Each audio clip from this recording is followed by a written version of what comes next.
संग्राम जगतापांनी तात्काळ राजीनामा द्यावा। राष्ट्रवादीचे आमदार इद्रिस नायकवडी यांनी मागणी केलेली आहे। जगतापांकडून सातत्याने मुस्लिम समाजाविषयी द्वेषपूर्ण वक्तव्य केले जाते असा त्यांचा आक्षेप आहे।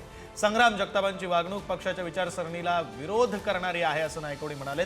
जगतापांच्या भूमिकेमुळे पक्षाची प्रतिमा मलिन होते असा आरोप नायकवडी यांनी केला। मी सांगितलेलं आहे स्पष्टपणाने की जर आमची विचारधारा त्यांना पटत नसेल आणि आमच्या विचारधारेवरती नसतील तर त्यांनी राजीनामा द्यावा। त्यांनी नाही राजीनामा दिला तर माझा पक्ष समर्थ आहे, माझे नेते समर्थ आहेत त्यांना योग्य ती कारवाई करायला, त्यांना कसं मोकळं करायचं। आणि मग ठीक आहे ना, तुम्ही एकदा आमच्या पक्षाशी जर हरकत घेतलात विचारांची तर तुम्ही या पदापासून दूर व्हायला पाहिजे, कारण या आमच्या पक्षाच्या चिन्हावर तुम्ही निवडून आला आहात। दूर व्हायला पाहिजे। तुम्ही दूर होत नसला तर दूर करण्यासंबंधीची काय कारवाई करायची असते काय ते आमचे वरिष्ठ चांगले जाणून आहेत।